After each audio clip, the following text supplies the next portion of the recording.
आप सभी का स्वागत है। मैं हूं आपके साथ अस्मिता दुबे। आज है 12 अगस्त यानी कि विश्व हाथी दिवस। इस मौके पर छत्तीसगढ़ के आदिवासी बाहुल्य सरगुजा संभाग में हाथियों के महत्व और इतिहास की चर्चा एक बार फिर जीवंत हो उठी है। सरगुजा न सिर्फ घने जंगलों और समृद्ध जैव विविधता के लिए जाना जाता है, बल्कि यहाँ हाथियों के साथ लोगों का रिश्ता सदियों पुराना रहा है। ऐतिहासिक दस्तावेज बताते हैं कि सरगुजा रियासत के समय हाथी न केवल शक्ति और वैभव का प्रतीक थे, बल्कि वो राजकीय प्रशासन और युद्ध में भी अहम भूमिका निभाते थे। सरगुजा ने तत्कालीन महाराज अपने हाथियों के लिए विशेष हथिया खाना रखते थे। यहाँ उनकी देखभाल के लिए प्रशिक्षित महावत रहते थे। राज दरबार की शोभा बढ़ाने वाले ये हाथी राजकीय उत्सवों, शिकार अभियानों और जुलूसों में शामिल होते थे। पुराने जमाने में जंगलों में शिकार और शाही शिकार यात्राओं में हाथी सबसे भरोसेमंद साथी माने जाते थे। कठिन पहाड़ी इलाकों और घने जंगलों में हाथियों की ताकत और सहनशीलता उन्हें विशेष बनाती थी। हाथियों पर सवार होकर राजा और उनके सहयोगी न केवल शिकार करते थे, बल्कि इनका इस्तेमाल सीमावर्ती क्षेत्रों में निगरानी और सुरक्षा के लिए भी होता था। देखिए, सरगुजा जैसे आप नाम ही समझ पाएंगे, सरगुजा गुजा गज यानी हाथी, तो ये कनेक्टेड है उस आज से नहीं, मतलब आदिकाल से ही सरगुजा हाथियों का गढ़ रहा है। और जैसे यहाँ हाथी से रिलेटेड बहुत सारी आप पौराणिक में भी पढ़ोगे, तो हम बहुत ज़्यादा लकी हैं कि ऐसे वन्य जीव हमारे क्षेत्र में पाए जाते हैं। लेकिन एक दुर्भाग्य की भी बात है कि यहाँ लगातार हाथी का और मानव दोनों का संघर्ष आपस में देखने को मिलता है। हाथी का व्यवहार कैसा होता है? देखिए, हाथी सबसे समझदार और शांत जीव है। उसका आईक्यू आप देखोगे तो इंसान के बाद या इंसान से भी ज़्यादा मान सकते हैं, क्योंकि अगर आप हाथी के करीब हो, वो आपको देख भी रहा है लेकिन वो रिएक्ट नहीं करेगा। उसके माइंड में सारा कुछ चलने लगता है। वो रिएक्ट तभी करेगा जब आप उसको छेड़ने जाओगे या तो उसके रास्ते में आप खलल पैदा करोगे। आज विश्व हाथी दिवस है। ऐसे में आदिवासी बाहुल्य सरगुजा जिले या कहीं उत्तर छत्तीसगढ़ का सरगुजा, जो हाथियों के लिए विशेष रहवास क्षेत्र माना जाता है, आज भी सरगुजा के सुदूर जंगलों में सैकड़ों की संख्या में हाथी विचरण कर रहे हैं। ऐसे में सरगुजा में हाथी क्यों आते हैं और यहाँ पे लगातार इनका प्रवास क्यों रहता है, एक अहम सवाल है। ऐसे में हमारे साथ वरिष्ठ पत्रकार और हाथियों के जानकार असीम सेन जी हैं। इनसे चर्चा करते हैं कि सरगुजा में हाथियों का लगातार आवाजाही आखिर क्यों रहता है। दादा, क्या मानते हैं इसलिए? सैकड़ों साल पुराना इतिहास रहा है इस अंचल से हाथियों का। रियासत काल से ही यहाँ हाथी रहा करते थे। कालांतर में वर्तमान परिवेश में पिछले 30-40 सालों का आप इतिहास देखेंगे तो अविभाजित बिहार, यूँ बोले आज झारखंड हो गया, झारखंड और ओडिशा से हाथी, प्रवासी हाथी एक बार छत्तीसगढ़ में घुसे। यहाँ की आबो हवा उन्हें इतनी पसंद आई, उनके लिए पर्याप्त चारा, पर्याप्त पानी की व्यवस्था ने हाथियों को यहीं का बना के रह दिया। आज पूरे छत्तीसगढ़ में हाथियों की संख्या लगभग 350 से 400 है।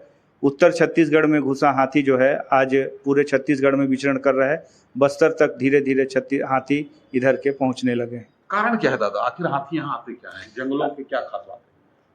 हाथियों को जो पिछले 20-25 सालों का अपना अनुभव ये बताता है कि हाथियों को जंगल में रोके रखने के लिए, जंगल में उनको यदि पर्याप्त आहार मिल जाए, पानी मिल जाए, तो हाथी वहीं के होकर रह जाएंगे। और आप भी जान रहे हैं कि छत्तीसगढ़ का हमारा जंगल, हमारा परिवेश समृद्ध रहा है, समृद्ध जंगल हैं, वन क्षेत्रों में प्राकृतिक बहाव वाले नदी नाले हैं।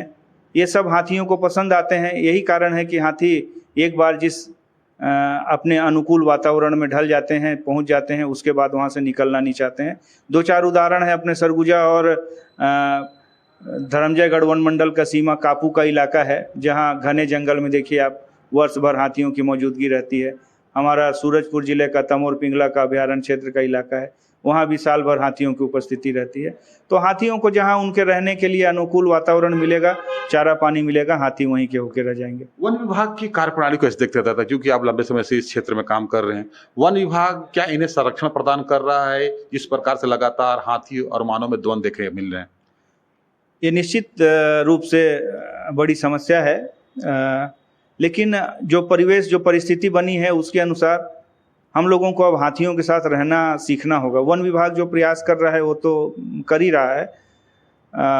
लगातार यदि नुकसान होगा, आपके घर टूटेंगे, लोग मारे जाएंगे, तो स्वाभाविक प्रतिक्रिया क्रिया के विपरीत प्रतिक्रिया होती है, इसलिए इंसानों की ओर से भी कहीं करंट लगा करके, कहीं जहर दे करके आहार में हाथियों को मारा जाता है। घटनाएं होती रही हैं, अभी 2-3 साल से घटनाओं में कमी हुई है, लेकिन कुछ जगह आज भी उदाहरण स्वरूप हैं। सूरजपुर जिले का ही एक मोहनपुर गांव है, यहाँ के लोगों ने, मैं कहूँ कि हाथियों के साथ रहना सीख लिया है तो अतिशयोक्ति नहीं होगी।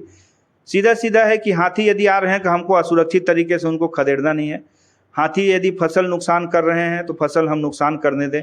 वन विभाग का दायित्व बनता है कि सरकार ने जो गाइडलाइन निर्धारित किया है उस गाइडलाइन के अनुरूप 1 हेक्टेयर का यदि 21,000 रुपये सरकार बोल रही है तो आप यदि 50% भी नुकसान हाथी पहुंचाए तो आप 100% उसको मुआवजा दीजिए। यदि फसल मुआवजा, मकान का क्षति का मुआवजा पर्याप्त मिलने लगे तो लोग भी हाथियों को परेशान नहीं करेंगे। ये थे असीम सेन गुप्ता, वरिष्ठ पत्रकार और हाथियों के खास तौर पर जानकार, लंबे समय से हाथियों पे काम कर चुके हैं। तो कहीं ना कहीं सरगुजा का जंगल और सरगुजा का राजपर और हाथों के लिए लंबे समय से एक रिहायशी या कहें रहने का क्षेत्र रहा है। ऐसी कारण है कि आज भी हाथी लगातार सरगुजा के जंगलों में पाए जाते हैं। अपने सहयोगियों के साथ मैं रोमी सिद्दीकी, NDTV न्यूज़, अंबिकापुर।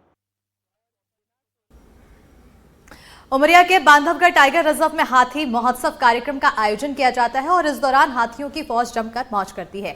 हाथियों की नीम के तेल से मालिश की जाती है, उन्हें सजाया संवारा जाता है और फिर हाथियों की जमकर होती है पार्टी। महोत्सव के दौरान हाथियों की देखभाल और मनोरंजन का आयोजन किया जाता है और महोत्सव में हाथियों को नहलाना, मालिश करना और उनके पसंदीदा फल खिलाना शामिल है। ये महोत्सव 7 दिनों तक चलता है। हाथियों को नहलाना, तेल की मालिश कर उन्हें चंदन का लेप लगाकर लाल सिंदूर से सजाया जाता है, जिसके बाद फिर कतार में खड़ा कर उनके मनपसंद फल, नारियल, गुड़, गन्ना, केला सहित शहद लगाकर रोटी खिलाई जाती है।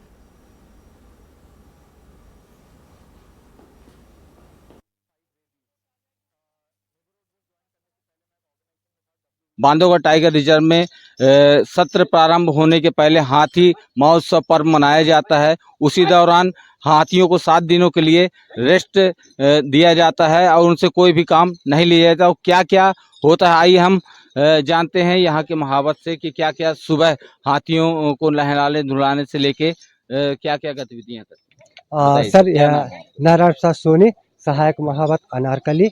सर ये हाथी महोत्सव इस समय चल रहा है बांधवगढ़ नेशनल पार्क में। यहाँ 15 हाथी अपने हैं।